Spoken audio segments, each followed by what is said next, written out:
Assalamualaikum warahmatullahi wabarakatuh. Bismillah, alhamdulillah, wassalatu wassalamu ala rasulillah, amma ba'dah. Yang kami hormati Bapak Dr. Oktio Franky Biantoro MPDI selaku pengampu mata kuliah Sistem Evaluasi Pembelajaran PAI, dan semua teman-teman sejawat Pasca Sarjana Yayan Salatiga yang kami banggakan. Perkenalkan, nama saya Ahmad Musonef. Di sini kami akan memaparkan terkait tema reliabilitas alat ukur, jenis-jenis cara pengukuran serta faktor yang mempengaruhinya. Adapun untuk pengertian reliabilitas, yaitu diambil dari kata reliability dalam bahasa Inggris, berasal dari kata reliable yang berarti dapat dipercaya. Reliabilitas merupakan sebuah kata benda, sedangkan reliable merupakan kata sifat atau keadaan. Reliabilitas merupakan suatu alat ukur yang digunakan untuk mengetahui konsistensi pengukuran tes yang hasilnya itu menunjukkan suatu keajikan atau tetap tidak berubah-ubah. Sebuah tes pentingnya diamati keajikan dan kepastian tes tersebut jika dilihat dari hasil tes yang didapat. Adapun tujuannya yaitu yang pertama, untuk mengkonsep satu variabel dengan jelas. Setiap pengukuran harus merujuk pada satu dan hanya satu konsep variabel.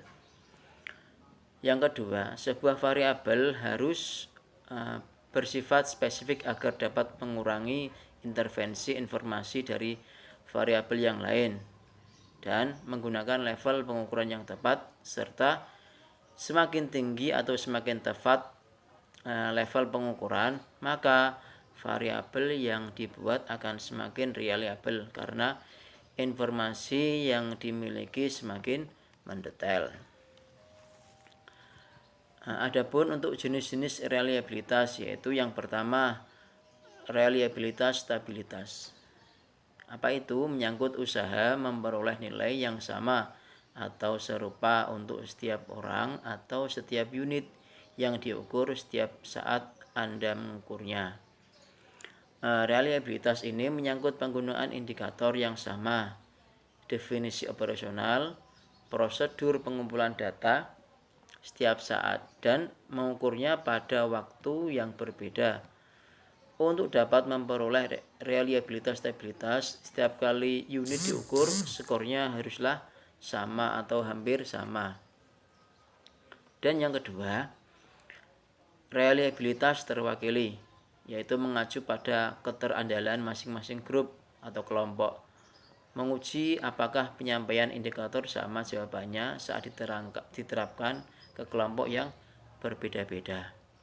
Dan yang ketiga, yaitu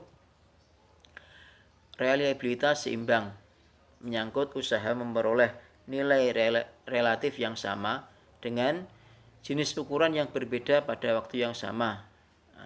Definisi konseptual yang dipakai sama tetapi dengan satu atau lebih indikator yang berbeda. Batasan-batasan operasional, menguji reliabilitas dengan menggunakan ekuivalen pada waktu yang sama. Bisa menempuh beberapa bentuk. Bentuk yang paling umum disebut dengan teknik belah tengah.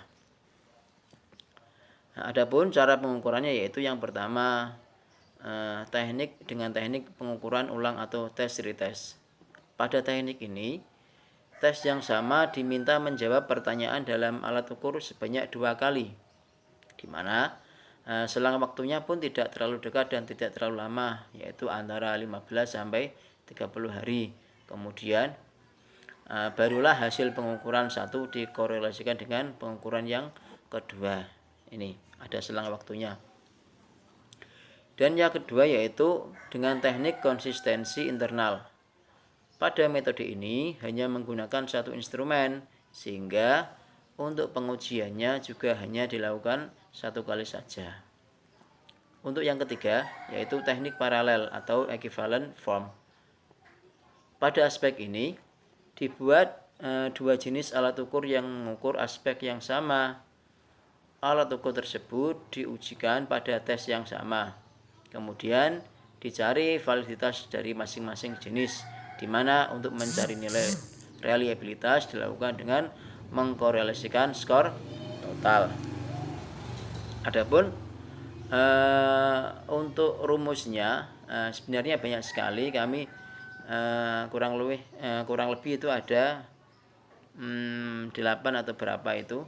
Kami menulis untuk rumus dari Kader Ricketson 20 dan 21 ini, yaitu rumusnya seperti ini. Pengujian reliabilitas tes dengan menggunakan rumus tersebut tadi di atas, yaitu dari Kader Ricketson 20 dan 21, dilakukan dengan membandingkan skor butir-butir tes. Jika butir-butir tes itu menunjukkan tingginya tingkat kesesuaian atau degree of agreement, kita dapat menyimpulkan bahwa hasil pengukuran tes itu konsisten. Ya. Rumus tersebut tadi menunjukkan seri karena kedua orang itu mengembangkan banyak rumus yang diberi nomor seri. Ya. Dari banyak rumus yang dikembangkan, kedua nomor seri itulah yang kemudian terkenal dengan banyak dipergunakan oleh orang-orang. Adapun yang terakhir yaitu faktor yang mempengaruhi. Yang pertama yaitu panjang tes. Pada umumnya, semakin panjang tes, semakin tinggi reliabilitasnya. Hal ini disebabkan tes yang cacah butirnya banyak akan memuat cukup banyak tingkah laku yang diukur. Yang kedua yaitu penyebaran skor. Koefisien reliabilitas dipengaruhi oleh penyebaran skor.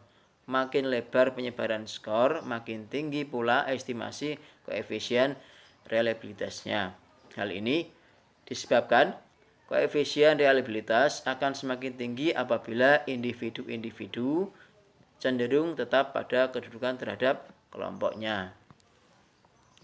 Dan yang ketiga yaitu kesulitan tes, di mana tes yang terlalu sukar atau terlalu mudah cenderung menurunkan koefisien reliabilitas.